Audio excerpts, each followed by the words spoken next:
Good morning मुलांनो. आजचा सुविचार बघूया आपण.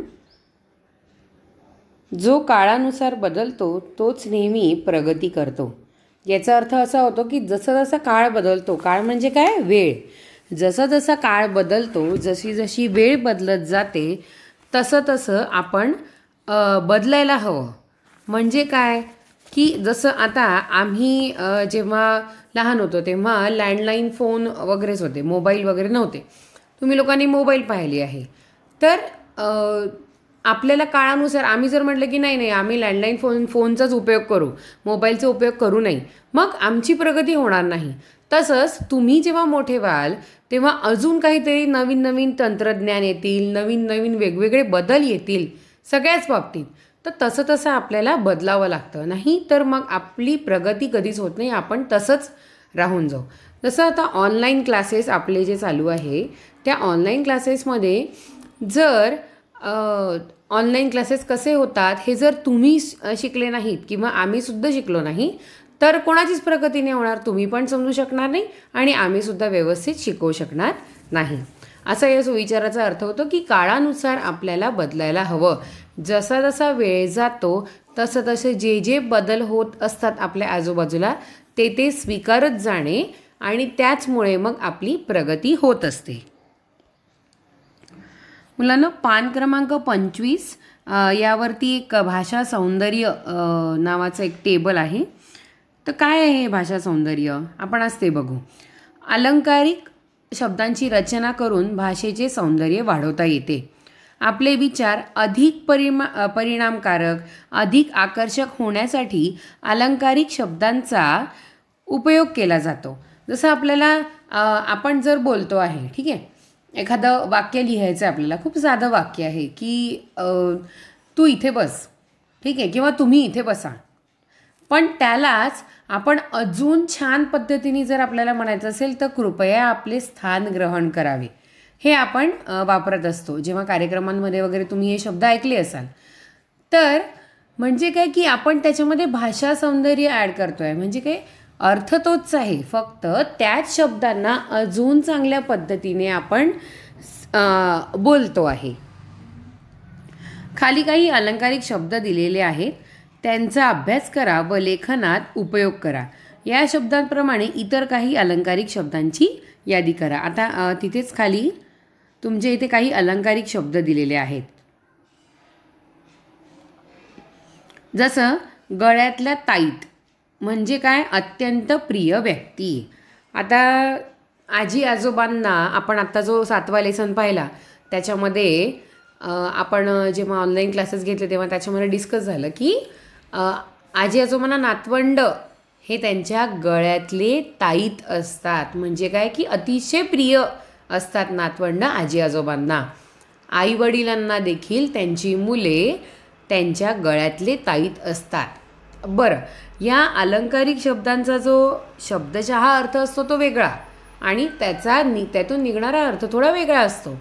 जसं गळ्यातला ताईत, तर मग तिथे आईवडिलांच्या गळ्यातले ताईत म्हणजे काय की मुले काय आईवडील आपल्या गळ्यात बांधून फिरतात का किंवा प्रिय व्यक्ती गळ्यात बांधून फिरतात का, नाही. म्हणजे काय की ते त्यांचे अत्यंत प्रिय असे आहेत, त्यांना अत्यंत प्रिय आहेत. त्याच्यानंतर बाळकडू. बाळकडू म्हणजे काय, कडू बाळ का, नाही. बाळकडूचा अर्थ होतो लहानपणीचे संस्कार. जसं आपल्याला सांगितलं जातं की जेव्हा आपल्या घरी कोणी मोठे येतात तर त्यांना नमस्कार करणं, किंवा ते जर आपल्या घरी आलेले आहेत पाहुणे आणि ते आता जाणार आहेत तर जायच्या आधी त्यांना आपण नमस्कार करत असतो, किंवा ते आपल्याला भेटल्याबरोबर सुद्धा आपण नमस्कार करत असतो. म्हणजे काय, हे आपल्याला बाळकडूच दिल्या गेलेलं आहे. आता बाळकडू दिल्या गेलं म्हणजे एखादं औषध दिलं गेलं आहे का, नाही. बाळकडू दिलं गेलं म्हणजे काय, हे आपल्यामधील लहानपणापासून केल्या गेलेले आपल्यावरचे संस्कार आहेत.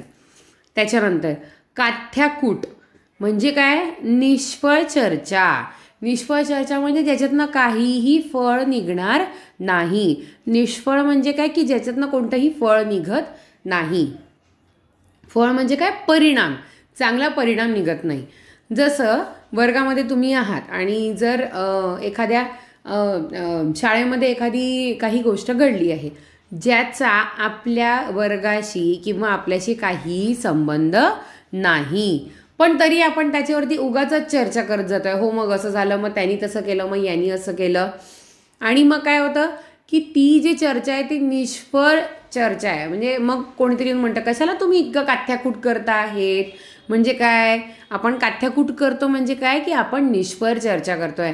म्हणजे त्यांचा म्हणण्याचा अर्थ असा असतो की कशाला तुम्ही उगाचच निष्फळ चर्चा करून आलाय, ज्याचा काहीही परिणाम आपल्याला दिसणार नाही आहे आणि त्याचा परिणाम आपल्यावरती काही होणारही नाही आहे. त्याच्यानंतर आहे अष्टपैलू. अष्टपैलू व्यक्तिमत्व हा शब्द तुम्ही खूप ठिकाणी ऐकले असाल.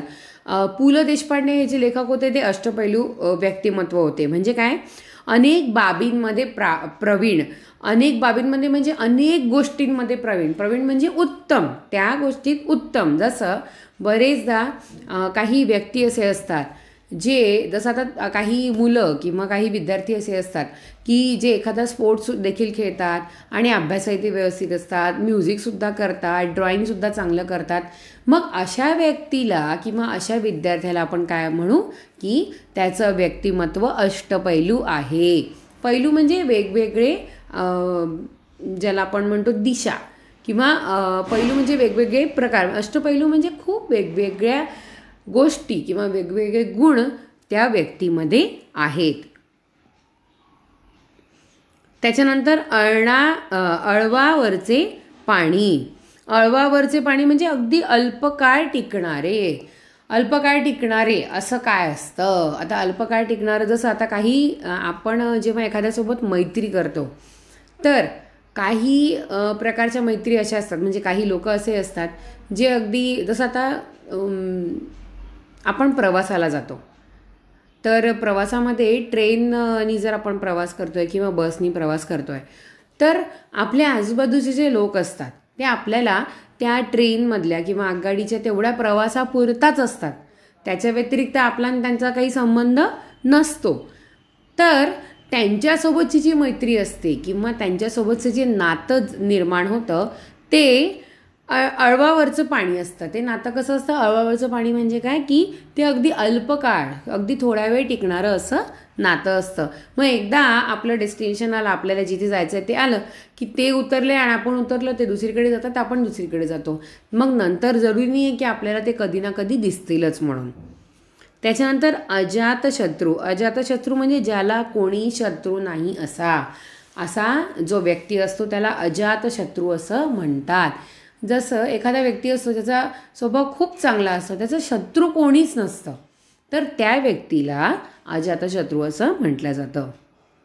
त्याच्यानंतर झाकले माणिक म्हणजे गुणांचे प्रदर्शन न करणारा गुणी मनुष्य. बरेचदा आपल्याला लक्षात येतं की आपल्या आजूबाजूचे जे व्यक्ती असतात किंवा आपल्या आजूबाजूला असणारे जे लोक असतात त्यांच्यामध्ये बरेचसे गुण लपलेले असतात, बरेचसे गुण असतात.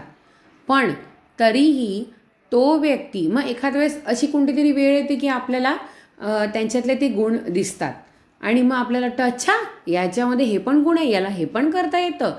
पण मग आपण म्हणतो की मग पण तो व्यक्ती जो आहे तो व्यक्ती कधीच त्याच्या गुणांचं प्रदर्शन करत नाही की अरे मला ना असं हे करता येतं किंवा मला ते करता येतं. अशा कोणत्याही प्रकारचं प्रदर्शन तो करत नाही. आपले गुणगान, थोडक्यात म्हणजे काय की आपले गुणगान तो स्वतः करत नाही.